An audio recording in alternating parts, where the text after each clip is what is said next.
Don't worry about him, I worry about my man. And I know that Conor Benn can win world titles in divisions below 160. He can sell out any arena in the country. He's one of the biggest, not just boxing stars in Britain, sports stars in Britain now. But Conor's naturally fiery. Conor has that bit between his teeth. You know, he's his dad's son. His dad was as fiery as they come, and so was Conor. I think if Chris Eubank Jr. was placid and respectful, I think Conor would still be fiery. These rematches with these types of intense fights taking place, like Conor and Eubank, I'm trying to pull him. a rematch right away will probably end their career. You know, it's that intense. Do you see that fight happening? And do you think Ben won't get the better of Eubank? I think Conor Benn beats Eubank. Boxing experts are leaning toward Conor Benn dominating the sequel against Chris Eubank Jr. And their reasoning hits hard. Ben's youth and hunger give him an edge his rival lacks. He already shook Eubank Jr. in the first match with heavy shots that landed and rattled him. With a refreshed frame and a mindset to finish what he started, Benn isn't just chasing redemption. He's chasing a knockout that proves he learned the lesson from their last war. The terms are already agreed for the rematch with to move forward. And it's the same as the first contract in that respect. So I think we got it spot on with the numbers. The rematch between Conor Benn and Chris Eubank Jr. is set for Saturday, the 15th of November 2025 at Tottenham Hotspur Stadium in London. After Eubank Jr. secured a unanimous decision win in April, the bitter rivals will face off again in a night billed as unfinished business. The Ring Magazine. Breaking. Ring Magazine has learned Sella completed the deal for the highly anticipated Chris Eubank Jr. versus Conor Benn rematch on November 15th in Tottenham Stadium.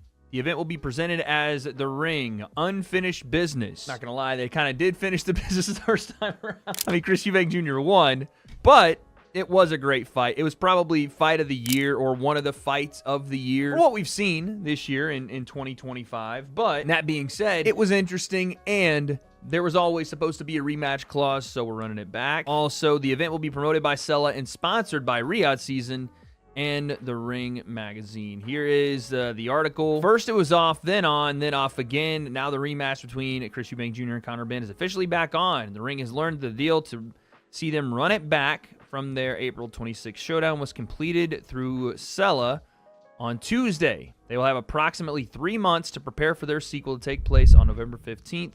Eubank Jr. has even brought in coach Brian McIntyre, who guided Terence Crawford to fine-tune his game plan and turn a good victory into a statement one. Brian insists that Eubank Jr. will be significantly sharper this time. McIntyre says bringing his killer instinct, mindset, and refined game plan will give Chris the upper hand. He pointed out that Eubank already got Ben's number in their first meeting, and this time, the preparation will make the fight a little bit easier. McIntyre praised Eubank Jr.'s attitude in the gym ahead of the rematch, noting how Eubank trains so hard and carries a genuine intent for winning. McIntyre emphasized that, unlike past camps, this time the preparation has full commitment and focus. Meanwhile, Ben enters motivated by redemption, aiming to reverse the narrative and prove his position as an elite fighter rather than a near miss. Back working with Chris Eubank Jr., you're with him for the rematch against Liam Smith.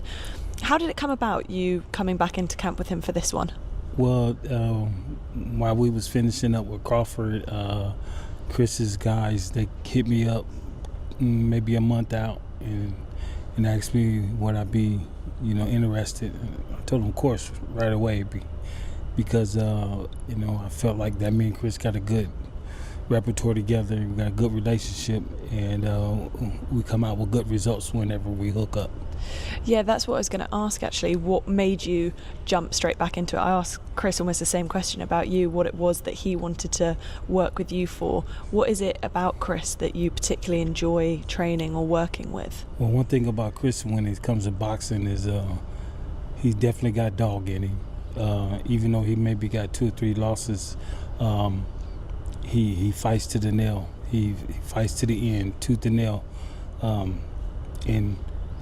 It's not hard to get him to do anything because it's always yes coach, yes coach, yes coach. Go in there and get in the day in the gym is wonderful because you ain't got to yell at him or nothing. We just go to what we need to go to, and we get the job done. How much would you say your relationship with him has evolved from kind of working with him first time to now working with him for a second time? I think it's beautiful now. He's talking a little bit more in camp, so that just makes it seem like he's a little bit more comfortable with us.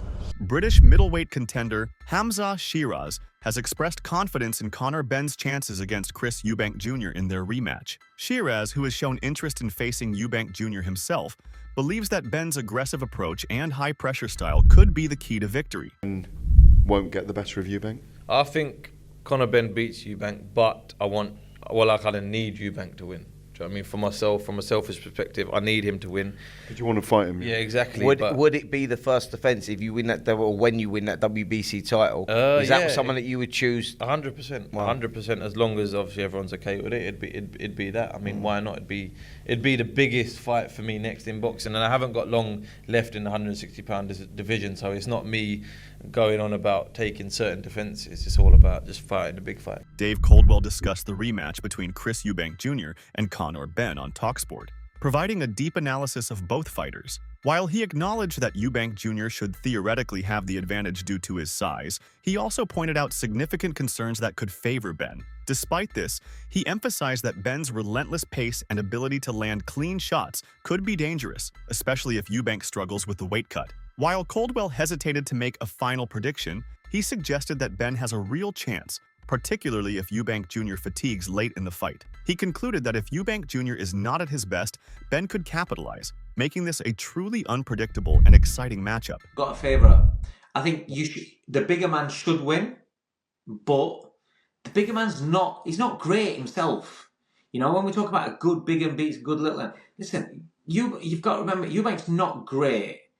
And in his last fight, I thought he looked old. It's the first time I've looked at him and I thought... in Riyadh, I agree with you. He got Gareth, I thought he looked old. Yeah. I thought he looked old. Yeah. And if age is catching up on you, and listen, don't forget, his father has always banged on about him sparring heavyweights. When they were working together, he was always talking about he spars heavyweights, he stands there as well. That shortens your lifespan in boxing. That has an effect. And if time has now come onto it, he's 35 years old, he's struggling to make the weight, time comes onto you, you've got again, Benn might not be the biggest, everybody makes that as always this huge puncher.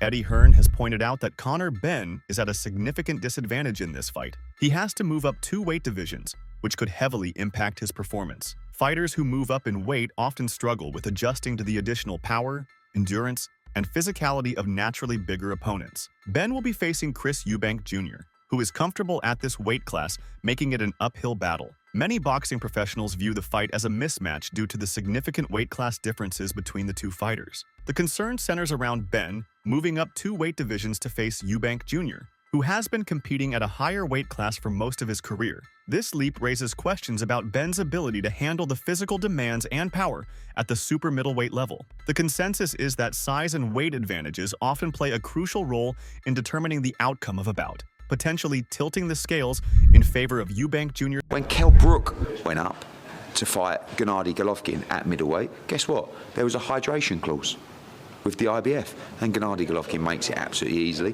as will Chris Eubank. But it's just, that's our job, and no need to moan about it. If you didn't want to do it, you didn't have to have it in there. But they know it's not a big deal. But who is at the bigger disadvantage? Conor Benn, coming up 2 divisions. And Chris Eubank just weighs in what he always weighs in.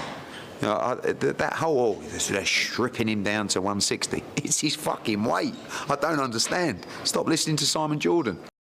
It's a mismatch. It's an entertaining matchup. Why is it a mismatch?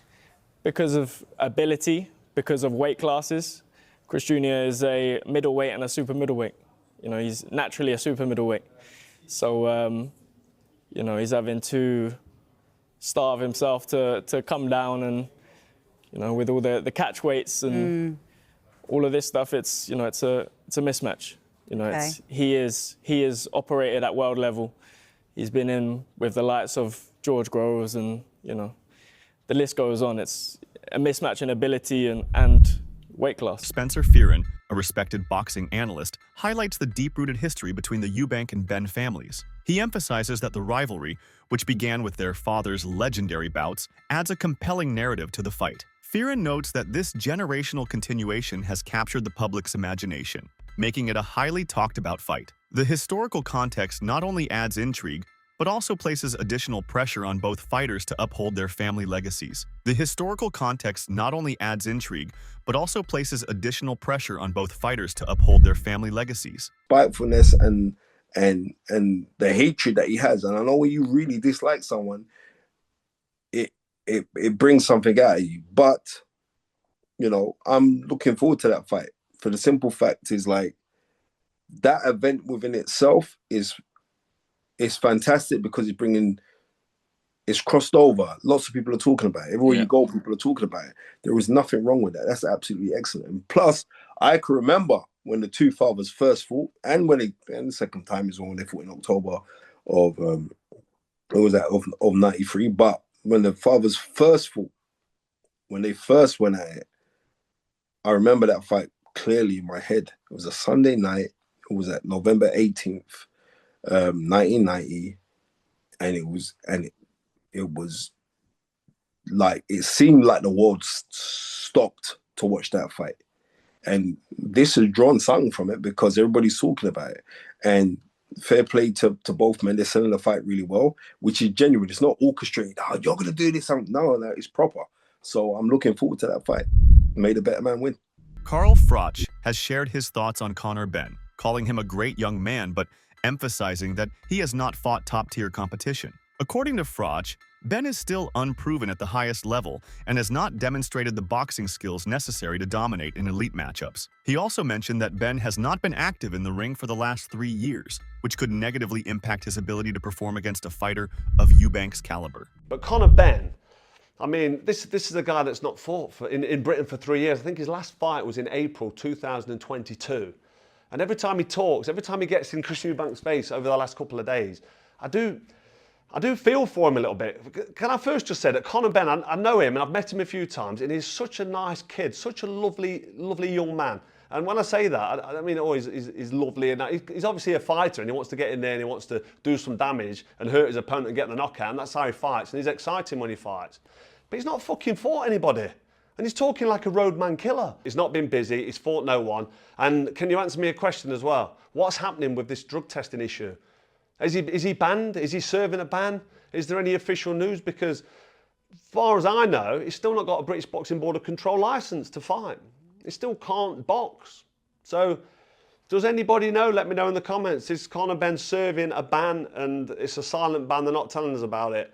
I'm not sure what the genuine beef is with Conor Benn and Chris Eubank. I know they've got the history, like I mentioned, the father's name. Chris Eubank seems quite chilled and quite happy and smiley, but every time Conor Benn comes into close proximity with Chris Eubank Jr., he turns into a roadman killer, doesn't he? He's got serious beef. Every time he gets in his face, he puts it on him. Says he don't like him, he even hates him. He wants to smash his head in. I'm like, is this just selling the fight or is this genuine need? And if it is genuine need, what's it for? Is it why you got so much beef? Is it just because of the family name? Conor Benn could do with winning this because he's 28 years old, and moving forward he's got a potential bright future ahead of him. Chris Eubank Jr. wins this fight. I'm not sure what doors it opens for him or where it takes him at 35 years old, because in my opinion, at this age of your boxing career, then you've only got 2 or 3 years left, especially at this weight. Froch further added that this fight is not particularly exciting. He pointed out that Chris Eubank Jr. does not fight frequently, typically stepping into the ring only once a year. Meanwhile, Conor Benn has done little to establish himself as a legitimate contender at this weight. Froch believes the gap in their weight classes makes this a mismatch rather than a competitive fight. Fans may not see the kind of action they expect, as there is an evident disparity in their natural fighting weight. The Chris Eubank Jr. Conor Benn fight does absolutely nothing for me. Really? Yeah, Chris Eubank Jr. lost to George Groves, he lost to Billy Joe Saunders, he doesn't box, he boxes once a year. He looked terrible in his last fight. He was slow with his jab, he was leaving his chin in the air, his balance looks like it's gone. He's 36 years old, talking about fighting Canelo Alvarez and taking on all these top, he was talking about Triple G for a while, who's now gone 40 and retired. Conor Benn, what's Conor Benn done? Not a lot, to be fair. He beat Chris Algieri and failed, he's failed that drugs test. We're not seeing him do anything. He's fought nobody, he's not developed. He's not developed, he's done nothing. So for Conor Benn to jump in there with Chris Eubank Jr., The only reason that fight would be close is because they're probably going to drain Eubank down to 160, a middleweight, and then but Conor Benn's having to come up from 147. Yeah. So the gap there it's not an exciting fight. It don't prove anything, and there's no marbles. Conor Benn is pushing the pedal to the floor ahead of his rematch with Chris Eubank Jr. He's brought his camp back to Essex, training out of an annex on his own land, so he stays dialed in while still seeing his kids between sessions. He's also targeting his mental side this time. Ben has enlisted Wim Hof's breathing and emotional control methods to make sure he stays calm, strategic, and sharp when the pressure hits. Mentally. 36 minutes with it straight, no breaks, back and forth. Feel like my soul left my body and come back. That's like you hit me, I fell asleep, you want me back up. You know, it's mentally, you gotta just, sometimes you switch off, sometimes you take a dip, bring yourself back, keep going. If you can't afford to switch off. Do you know what I mean? That's why we're getting mentally prepared. It's hard, like you said, it's harder in here than it is in the ring. But then, Thursday, 12 steps, killer. By the end of the week, you just like... I got them tomorrow. You were like dreaming, weren't you? I skipped the sprints. He's you were getting still dreaming. He was dreaming about me running. I skipped the sprints, but I got them tomorrow. Yeah. Heartbreaker. Chris, he's hitting hard. He hit me today, I nearly went to sleep. Don't be getting, listen, he's gonna... I knew it. I thought I seen something. Nah, listen, honestly, 15th of November, it's on. The rivalry between Conor Benn and Chris Eubank Jr. dates back decades, with both fighters hailing from boxing dynasties. Their fathers, Nigel Benn and Chris Eubank Sr., were legendary figures in the sport, known for their fierce battles in the 1990s. The prospect of their sons facing off in the ring generated immense public interest and anticipation. And let me ask you, Nigel, I mean, it's clear that you guys are very, very close. Yeah. The reports are that Chris Eubank Sr. isn't quite currently as close with his son as you guys are. How does that make you feel, and why is it important? Well, I would like to stop you there. Go First for it. of all, Chris, you know what, he's your son, mate. Come be there, mate. This is a family affair, mate. We need you there, mate. We can just catch up on old times. So it'd be good to see you there, mate. Coming back, your son. Roy Jones Jr. isn't shy about who he favors in the showdown between Chris Eubank Jr. and Conor Benn. He says Eubank Jr. wins with no problem because of three major advantages: his experience, his size, and being the better overall fighter. Jones points out Benn could cause trouble if he lands the right shot, but Eubank is ahead on nearly every level, assuming he stays sharp and avoids the traps. It's going to be hard for him to beat Chris Eubank because Chris Eubank is first bigger, he's faster, he hits harder, he's had more experience in really big fights. I don't see how you're going to beat Chris Eubank Jr. Simon Jordan, known for his outspoken front-row commentary in British boxing, has unleashed sharp criticism ahead of the Chris Eubank Jr. versus Conor Benn II showdown. He labeled the fight a cash grab spectacle, born out of hype rather than merit, asserting it was a bar fight, and if you like bar fights, that's fantastic. Jordan argues neither fighter has truly earned elite status billing, and that the rematch is being packaged for profit over legacy. He added that the real unfinished business isn't about settling a score. It's about rinsing some more money out of everyone's pockets who want to watch the same thing again. In any way getting interested in it this time? No, look, I think it's I think you will next week. Well, you can think again then. The terminology unfinished business is the only thing that's unfinished about it. They didn't manage to rinse enough money out of people the first time round. Unfinished what? Fight was won. What we got returned for? What's the return for? Look, you know it more than me. This is what happens in boxing. Show business, absolutely. But if Ben wins this time around, you know what's happening. There we are for the trilogy. You can choreograph another one so that we can all sit there and get rinse some more money out of this. That's boxing. I think there's better things to be doing than watching Conor Benn versus Chris Eubank. I think there are more meaningful fights that both of them could have had with more substance. I don't begrudge them earning money. If people are foolish enough to want to put this kind of money in these two fighters' hands, I know they turn around and say, "Oh, it was a wonderful fight. It was a wonderful fight. They left everything in the ring," so they should. I've seen just as good a fights in Witherspoons. So with due respect to the boxing profession. Nonsense. I think it's You weren't there first time around. It was brilliant. I watched it on the Sunday morning. I don't deny the spectacle. I don't deny the noise and the show business element of it. I don't deny Chris Eubank's innate ability to be able to be so charismatic in press conferences. He's overreached this time with his nonsense. But the fact is that I don't appreciate it. I don't value it as a fight. I don't value the circus around it. I don't buy into the nostalgia crap. I don't. And people can say I'm mean-spirited. I just have a different view of it. And so that means that everyone that goes to enjoy it, worry about your enjoyment. Don't worry about my lack of enjoyment. You're clinging to this view. One man's view. I mean, are you more against it this time than you were the first time around? I think a lot of people are not particularly enamoured by it. Ask Frank Warren what he thinks of it. People might say because he ain't got any skin in the game and ain't making any money out of it. Yeah. But the fact of the matter is, I look at it and say, no. Who you got in the rematch, Conor Benn or Chris Eubank Jr.? Drop your prediction below.